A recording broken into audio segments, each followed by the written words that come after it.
Sir Edappadi துறையூர்ல ambulance வாகனத்தில் உள்ள டிரைவருக்கு தாக்கப்பட்ட ஒரு சம்பவம் பிரச்சனை ஆயிட்டு எப்படி பாக்குறீங்க சார்? ஏன்னா எடப்பாடியோட பிரச்சாரத்தில் இல்லை என்ன சொல்றீங்க? அவரு அந்த கூட்டத்துக்கு வந்தவர் தான் ஒருத்தருக்கு உடம்பு சரியில்லைன்னு ஆம்புலன்ஸ் ஃபோன் பண்ணி வர சொல்லியிருக்காரு. அவரை போட்டு அடிக்கிறாங்க. அது எப்படி நியாயம்னு நீங்கள் பத்திரிகைக்காரங்க தான் சொல்லணும்.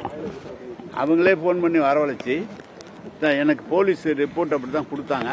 அவங்களே ஃபோன் பண்ணுறாங்க, அவங்களுக்கு வந்தாங்க. அது என்ன எந்த அளவுக்கு என்ன நடந்ததுன்னு தெரியல அவங்கள. ஆனால் எந்த விதத்தில் ஆம்புலன்ஸை போய் தாக்குறதுங்கிறது ரொம்ப தப்பு.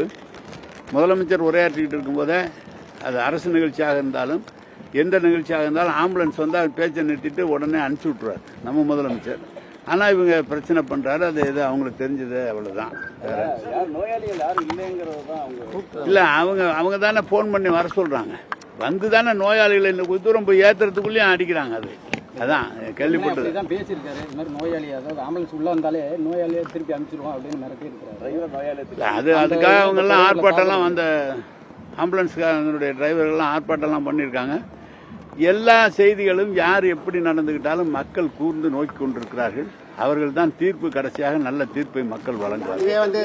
அதுவே திமுகவோட ஏற்பாடுன்னு சொல்றாங்க சார். ஆம்புலன்ஸ் உள்ளார விடுறது உங்களுடைய எதுக்கு எங்களுக்கு? நாங்கள் அதில் என்ன பண்ண போறோம்? நான் கேட்குறேன், எங்கேயாவது அவங்க போஸ்ட் அடிச்சு நடு ரோட்டில் ஒட்டினாங்க, ஃப்ளெக்ஸ் போர்டெலாம் கட்டினாங்க, கொடியெல்லாம் வந்து நட்டாங்க, எங்கேயாவது தேக்கியிருக்கோமா? ஏதாவது அவங்க கூட்டம் நடத்தக்கூடாதுன்னு நாங்கள் சொல்லியிருக்கோமா? அவங்க கூட்டம் நடத்துறதுல எந்த விதமான நாங்கள் இடைஞ்சலும் பண்ணல.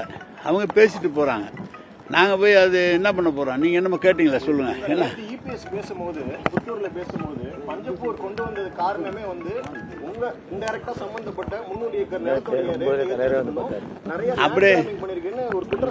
அப்படி 300 ஏக்கர் இருந்தா ஒன்னு அரசே எடுத்துக்கலாம், பொதுமக்களும் எடுத்துக்கலாம். ஏதாவது எங்களுக்கு சொந்தமான நிலம் என்று இருந்தால் இந்த திருச்சி மாவட்ட ஆட்சியரே அதை எடுத்துக்கொள்ளலாம், அல்லது மக்கள் எடுத்துக்கொள்ளலாம், நகராட்சியை எடுத்துக்கொள்ளலாம். அவங்களுக்கு பேசுறாங்க. எப்படி அங்க 300 ஏக்கர் நிலம் எங்க இருக்கு சொல்லுங்க? 550 ஏக்கர் மாநகராட்சியினோட, அதுல 40 ஏக்கர் நம்ம பஸ் ஸ்டாண்ட் கட்டியிருக்கோம். 20 ஏக்கர் 25 ஏக்கர்ல ட்ரக் டெர்மினல் வச்சிருக்கிறோம். 24 ஏக்கர்ல மார்க்கெட் கட்டியிருக்கோம். சுத்தி வரை இருக்கிறதெல்லாம் ஏற்கனவே இருந்த நிலம். எந்த நிலம் வாங்கியிருக்காங்க அவங்க தான் சொல்லணும். எனக்கு எந்த நிலம் இருந்தாலும் அது அரசுக்கு சொந்தமாக எடுத்துக்கொள்ளலாம். எனக்கு ஒன்றும் ஆட்சேபனை இல்லை. எந்த இடத்துல வேணாலும் கையெழுத்து போட்டு கொடுக்குறேன். எனக்கோ யாருக்கு எங்க சம்பந்தப்பட்டவர் யார் இருந்தாலும் எடுத்துக்கலாம். அதுல ஒன்றும் மாற்றம் இல்லை. பழனிசாமியே வேணாலும் எடுத்துக்கிட்டு போட்டோம். அதுல என்ன இருக்கு? நாங்க என்ன பண்ணுறோம்? பழனிசாமிக்கு இப்ப பேசுனது ஏடிஎம்கே, அங்க பிஜேபியோட கூட்டம் போட்டதே அவங்க வந்து அவரை தன்னை காப்பாத்திக்கிறதுக்காக தான் கூட்டணிக்கே போயிருக்கிறாரு அப்படின்னு சொல்லிக்கிட்டு தான் இருக்கிறான். ஏற்கனவே சொல்லியிருக்கிறான், இப்பவும் சொல்றான். அவரை போற எங்களை நினைக்கிறாரு. அதான் விஷயம். சென்னையில ஒரு நாள் மழைக்கு வந்து தண்ணி தேங்கி பிரச்சனையா இருக்கு. முன்னேற்பாடுலாம் எப்படி சார் எடுத்து? எப்படி ஒரு நாள் எங்க தேங்கி இருக்கு சொல்லுங்க? 2 நாள் மழை வந்த நல்லா சொல்லுங்க. சப்பே 24 சப்பே 24 சப்பேவும் இறங்கிட்டு இருக்கு. மழை பெஞ்சு 1 மணி நேரம் 2 மணி நேரத்துக்குள்ள எல்லாம் கிளியர் பண்றான். எந்த இடத்துலயும் தண்ணி தேங்க விடுறதில்லை. குறிப்பா இயற்கையை வந்து யாரும் வெல்ல முடியாது. நீங்க இப்ப கட்டமைப்பு இருக்கிற பணி என்பது வானிலை ஆராய்ச்சி மையத்தினால் எந்த மாதம் எவ்வளவு அளவுக்கு மழை பெய்யும் என்று நிர்ணயம் செய்து கொடுத்திருக்கிறார்களோ அதை வடிவதற்குரிய அமைப்பை பண்ணியிருக்காங்க. ரோடோ மழைநீர் வடிகாலோ அல்லது ஆகாய தாமரை அகற்றுவதோ வாய்க்காலை சுத்தம் செய்வதோ எல்லாம் அதுக்கு செஞ்சிருக்கோம். திடீரென்று ஒரே நேரத்தில் ஒரு இடத்துல 20 சென்டிமீட்டர் 30 சென்டிமீட்டர் என்று பெய்கிற போது 2 மணி நேரம் 3 மணி நேரம் தேங்க தான் செய்யும், தேங்கி தான் வடியும். நீங்கள் வந்து அவ்வளவு யாரும் ப்ரிடிக்ட் பண்ண முடியாது அவ்வளவு சென்டிமீட்டர் மழை பெய்யும் சொல்லி. ஏற்கனவே அதனால் செஞ்சிருக்கிறோம். 10 நாள் 20 நாள்ல தண்ணி நின்றதெல்லாம் விட்டு ஒரு மணி நேரம் 3 மணி நேரம் நிக்கிறதெல்லாம் நீங்களும் கேள்வி கேட்கறீங்க, நிருபர்களும் கேள்வி கேட்கறீங்க.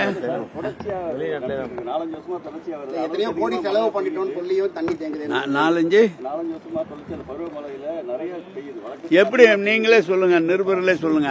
மழை பெஞ்சு 1 மணி நேரம் 2 மணி நேரம் கூட தண்ணி நிக்காதா? எப்படி எனக்கு ஒரு இல்ல, அளவுக்கு அதிகமா நிக்கல. எந்த இடத்துல டிராபிக் மோசமா நின்று இருக்கா, எங்கேயாவது பாதிக்கப்பட்டிருக்கா, ஏதாவது சொல்லுங்க. அதெல்லாம் சொல்லுங்க. ஒண்ணுமே எல்லா இடத்துலயும் எல்லாம் ரெகுலரா நடந்துகிட்டு இருக்கு. 1 மணி நேரம் 2 மணி நேரம் வந்து நின்னா அது என்ன பண்ண முடியும்? அது என்ன ஒண்ணும் பண்ண முடியாது. அனைத்து ஏற்பாடுகளும் செய்யப்பட்டிருக்கிறது. நீங்க வந்து ஏற்கனவே எந்தெந்த இடம்லாம் ஆறுலாம் வந்து WRD-லேருந்து மாநகராட்சிக்கு ஒப்படைக்கப்பட்ட ஆறுகளையும் தூர் செய்வதற்குரிய அனைத்து பணிகளும் ஒதுக்கப்பட்டு பணிகள் துவங்கப்பட்டு நடைபெற்றுக் கொண்டிருக்கிறது. ஆகாய தாமரை அகற்றப்பட்டு இருக்கிறது. இதை அமைச்சர் அந்த இலாக்காவுடைய அமைச்சர் என்ற முறையில் அல்ல, முதலமைச்சர் துணை முதலமைச்சர் அதை நேரடியாக கண்காணித்துக் கொண்டிருக்கிறார்கள்.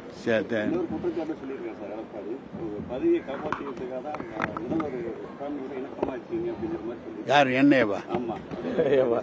என்னைக்கு சண்டை போட்ட முதல்வர் ஃபேமிலியோட நீங்க சொல்லுங்க. முதல்வர் ஃபேமிலியோட என்னைக்கு நான் சண்டை போட்டோம்? அவங்க தானே சார் எங்க தலைவர். அவங்க சொல்றபடி தானே சார் நாங்க நடக்க முடியும். நாங்க இணக்கமா இல்லாதவர் இவர் வச்சுக்கிறாரா? தங்கமணியை ஒதுக்கி விட்டுருக்கிறாரு.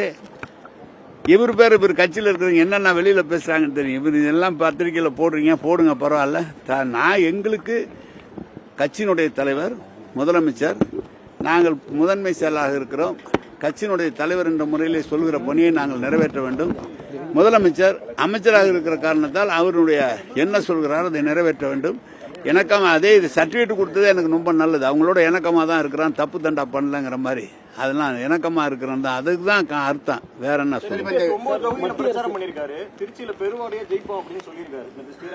பெருவாரியா தோப்பாரு. ஜெயிக்கிறது திமுக தான் ஜெயிக்கும். வணக்கம். மத்திய அரசு வந்து ரயில் நிலையங்கள்ல வந்து ஹிந்தியை வந்து கட்டாயமாக்குறாங்க சார். அதை பத்தி உங்களோட கருத்து என்ன சார்? இருமொழி கொள்கை தான் தமிழ்நாடு அரசுடைய கொள்கை. அவர்கள் எவ்வளவு கட்டாயமாகப்பட்ட ஆக்கினாலும் அதை ஏற்றுக்கொள்ள மாட்டார்கள். செய்திகளை உடனுக்குடனும் துல்லியமாகவும் தெரிந்து கொள்ள சப்ஸ்கிரைப் பண்ணுங்க.